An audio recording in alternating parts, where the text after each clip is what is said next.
73 فرقوں والی حدیث کی کیا اہمیت ہے؟ ہر فرقہ اس حدیث کو فرقہ بنانے کی دلیل کے طور پر پیش کر کر کے اپنے بزرگوں کے فرقے کا دفاع کرتا ہے۔ علی بھائی کا اس حوالے سے کیا موقف ہے؟ علی بھائی تو پہلے آپ سے یہ کہیں گے 73 فرقوں والی حدیث کی بڑی اہمیت ہے، اس لیے کہ اسی کی اہمیت کو اس امت نے پکڑا ہوا ہے اور اجاگر کر رہی ہے اپنا لقمہ اس کے منہ میں ڈال کے۔ جو 73 فرقوں والی ایک حدیث جو پبلک میں مشہور ہے نا جامع ترمذی کی، وہ تو ضعیف ہے۔ شیخ البانی، شیخ زبیلی زئی صاحب دونوں نے اس کو ضعیف کہا ہے۔ مشکات میں بھی آپ کو شروع میں کتاب الاعتصام بالکتاب والسنہ چیپٹر میں مل جائے گی کہ نبی علیہ السلام نے فرمایا بنی اسرائیل میں 72 فرقے تھے، میری امت 73 فرقوں میں بٹ جائے گی، سوائے ایک کے سب دوزخی ہوں گے۔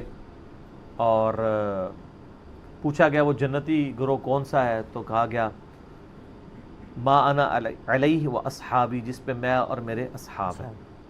یہ روایت اصول محدثین پہ سندن ضعیف ہے، البتہ اس کو سپورٹیو ایک صحیح حدیث ہے ابو داؤد کے اندر کہ نبی صلی اللہ علیہ وآلہ وسلم نے فرمایا کہ میری امت کے 72 فرقے دوزخ میں جائیں گے اور صرف ایک جنت میں جائے گا، فرقہ نہیں گروہ، طائفہ منصورہ۔ اور نبی علیہ السلام فرمایا وہ ہے الجماع، یہ بھی ساتھ بتایا۔ آپ دیکھیں 73 فرقوں والی حدیث جو لوگ بیان کر رہے ہیں وہ ساتھ بتاتے نہیں ہیں کہ اس فرقے کا نام بھی آیا ہے، فرقہ نہیں کہنا چاہیے اس گروہ کا، الجماع۔ الجماع کس کا نام ہے؟ کسی کا بھی نہیں ہے۔ بریلوی کے الجماع اپنے آپ کو کہتے ہیں، دیوبندی، اہل حدیث، یا کوئی بھی نہیں کہتا۔ الجماع کا مطلب ہے امت کی مین سٹریم، اجماع امت جو موٹے موٹے عقیدوں کو لے کے چل رہی ہے۔ اور آپ علیہ السلام فرمایا کہ میری امت میں ایسے یعنی فرقے پیدا ہوں گے جیسے باولا کتا کسی کو کاٹ جائے اور اس کا اثر ایک ایک رگ و ریشے میں داخل ہو جائے، اس طرح میری امت میں بدعت پھیلے گی۔ اچھا، نبی علیہ السلام نے بھی دیکھا ہے کہ یہ کتے کی مثال دی ہے۔ مجھے بتائیں کہ یہ کسی گروہ میں بدعت کا پھیلنا جس باولے کتے کے کاٹنے سے ہوگا، نبی علیہ السلام فرمایا وہ کتا کوئی ہاکی کا پلیئر ہوگا، کرکٹ کا پلیئر ہوگا، یا کوئی مولوی ہوگا؟ ظاہر ہے مولوی کسٹوڈین ہے نا، عقائد کا کسٹوڈین کون ہے؟ مولوی۔ تو علماء کو نبی اسلام نے، علماء سو کو کیا فرمایا؟ کتا، اور باولا کتا، پاگل کتا۔ بلکہ قرآن میں سورۃ الاعراف کی آیت نمبر 175 اور 176 میں بلعام بن باورا کی مثال دی گئی ہے کہ اللہ فرماتا ہے وہ کتے کی مثال ہے، جو جیسا کہ زبان ہانپ رہا ہے، وہ اس پہ بوجھ ڈالا جائے تب بھی زبان ہانپے، نہ ڈالا جائے تب بھی زبان ہانپے۔ المستدرک الحاکم میں صحیح سند کے ساتھ حدیث ہے کہ یہ جو جس کی مثال دی گئی ہے قرآن میں، کہا گیا کہ وہ صاحب علم تھا اور بعد میں وہ پستی میں جا گرا، اس سے مراد یہودی عالم بلعام بن باورا ہے، عبداللہ ابن مسعود کہتے ہیں رضی اللہ تعالیٰ عنہ۔ قرآن میں بھی کتے کی مثال، حدیث میں بھی کتے کی مثال۔ اور اب آپ دیکھ لیں، جب ہم کہتے ہیں کہ جی آپ علماء سو کو کتا کہا گیا تو وہ پھر ہم سے ناراض ہوتے ہیں۔ نبی علیہ السلام تو وَإِنَّكَ لَعَلَىٰ خُلُقٍ عَظِيمٍ ہے، ان سے اعلیٰ اخلاق کسی کا نہیں، پھر بھی آپ کہہ رہے ہیں کتے کی مثال ہے۔ تو وہ روایت ٹھیک ہے کہ 72 جہنم میں جائیں گے، ایک جنت میں، لیکن اس میں الفاظ نہیں 72 ہمیشہ کے لیے دوزخ میں جائیں گے، یعنی ان کا کام دوزخیوں والے ہیں۔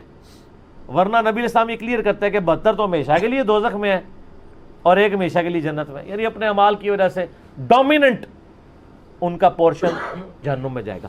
اس کو ایکسپورٹیو حدیث بخاری اور مسلم کی ہے کہ میری امت کا ایک گروہ قیامت تک حق پہ قائم رہے گا، کوئی نقصان پہنچانے والا ان کو نقصان نہیں پہنچا سکے گا حتیٰ کہ قیامت قائم ہو جائے گی۔ تو یہ جو لوگ ان احادیث کی بنیاد پہ اپنے گروہ کو جنتی کہتے ہیں اور دوسرے کو دوزخی، پہلے تو یہ کلیئر کر دیں جنتی فرقہ کوئی بھی نہیں ہے، فرقہ تو ہوتا ہی وہ ہے جو اصل سے ٹوٹ کے الگ ہو، جنتی گروہ ہے، طائفہ منصورہ، کامیاب گروہ۔ نبی علیہ السلام، صحابہ، تابعین، اہل بیت سب کے سب ایک یعنی جنتی گروہ تھے، ان سے ٹوٹ کے جو الگ بنا وہ فرقہ ہے۔ اب یہ پتا ٹوٹتا ہے تو وہ فرق ہو جاتا ہے نا اپنے درخت سے، وہ پتا تو نہیں کہہ سکتا یہ درخت فرقہ ہے۔ جس طرح آج ہم کہتے ہیں ہمیں اپنے آپ کو مسلمان کہنا چاہیے، وہ کہتے ہیں یہ نیا فرقہ بن گیا۔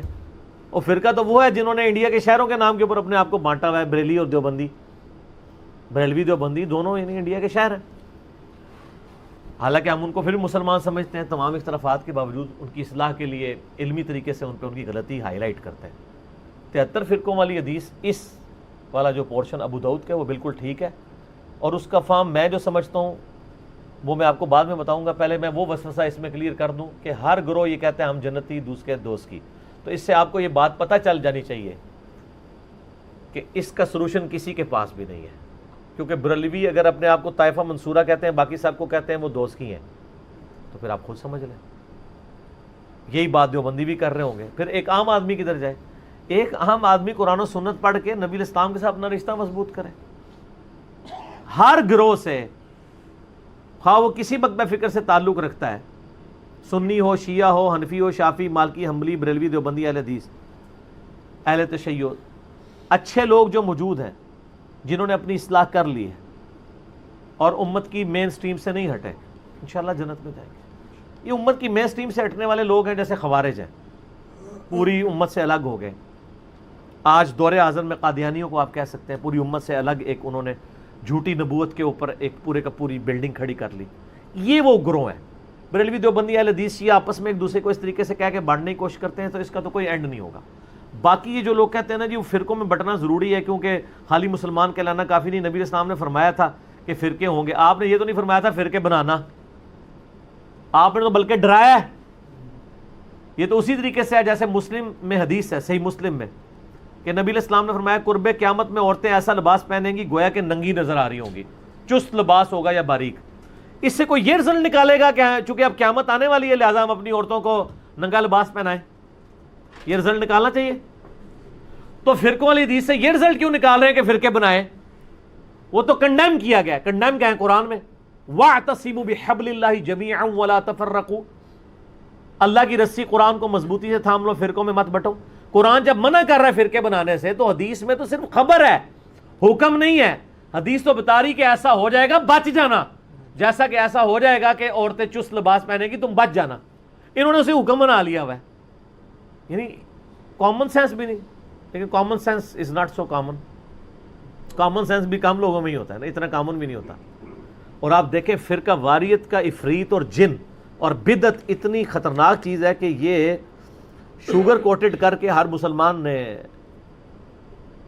جو ہے نا وہ استعمال کر لی ہوئی ہے، اور اس کے اوپر کبھی اس آیت پہ کسی نے نہیں عمل کرنا، وَاعْتَصِمُوا بِحَبْلِ اللَّهِ جَمِيعًا وَلَا تَفَرَّقُوا، اور اس سے سخت آیت جو اپنے منہج پہ ہم نے لکھی ہوئی ہے، ان الذین فرقوا دینہم وکانوا شیعا لست منہم فی شیء، بے شک جنہوں نے دین میں فرقے بنا لیے اور اپنے آپ کو گروہوں میں بانٹ لیا، اے نبی آپ کا ان سے کوئی تعلق ہی نہیں ہے، انما امرہم الی اللہ، ان کا معاملہ اللہ کے سپرد ہے، اللہ ان کو بتا دے گا جو دنیا میں انہوں نے کرتوت کیے تھے۔ کتنی سخت آیت ہے، سورۃ الانعام آیت نمبر 159، اس پہ کسی نے عمل نہیں کرنا۔ آج تک آپ نے یہ تو سنا ہوگا جشن دیوبند کانفرنس، سنی ہے نا، عظمت اہل حدیث کانفرنس، 100 سالہ جشن اعلی حضرت، سنے؟ آج تک آپ نے کبھی سنی ہے مسلمان کانفرنس یا مسلم کانفرنس؟ نہیں، کوئی بھی کرنے کے لیے تیار نہیں ہے۔ ان چیزوں کو فخریہ کرتے ہیں، اور جو اللہ نے ہمارا نام رکھا تھا ہوا سماکم المسلمین من قبل وفی ھذا، اللہ نے تمہارا نام مسلم رکھا تھا اس قرآن سے پہلے، ابراہیم علیہ السلام نے رکھا، اللہ نے اس قرآن میں انڈورس کر دیا۔ آپ کسی کو جا کے نا میں مسلم ہوں ایسے دیکھنا شروع ہو جائے گا، میں کافر ہوں۔ آپ کسی بریلویوں کی مسجد میں جا کے نا میں بریلوی ہوں، کہیں گے ماشاءاللہ۔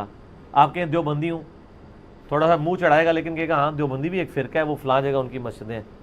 اہل حدیث بھی ایک فرقہ ہے، ٹھیک ہے، آپ نے اگر اہل حدیث ہیں تو آپ اس مسجد میں چلے جائیں، لیکن اگر آپ جا کے کہہ دیں خدا نہ خواستہ کہ میں مسلم ہوں، مسلمان ہوں، تو اس کے چہرے کا رنگ فق ہو جائے گا، وہ سمجھے گا آپ نے اس کو گالی دے دی ہے۔ اس سے بڑی کیا لعنت پڑ سکتی تھی کہ مسلم نام سے آپ چڑھ جائیں، جو ہمارا فخر تھا۔ ما کان ابراہیم یہودی ولا نصرانیہ، ابراہیم نہ تو یہودی تھے نہ نصرانی تھے، ولکن کان حنیفا مسلما وما کان من المشرکین، بلکہ وہ تو حنیفہ تھے، سب سے ٹوٹ کے ایک اللہ کے ہو جانے والے، وہ مشرک نہیں تھے اور مسلم تھے، سر تسلیم خم کرنے والے۔ یہ آج ہمارے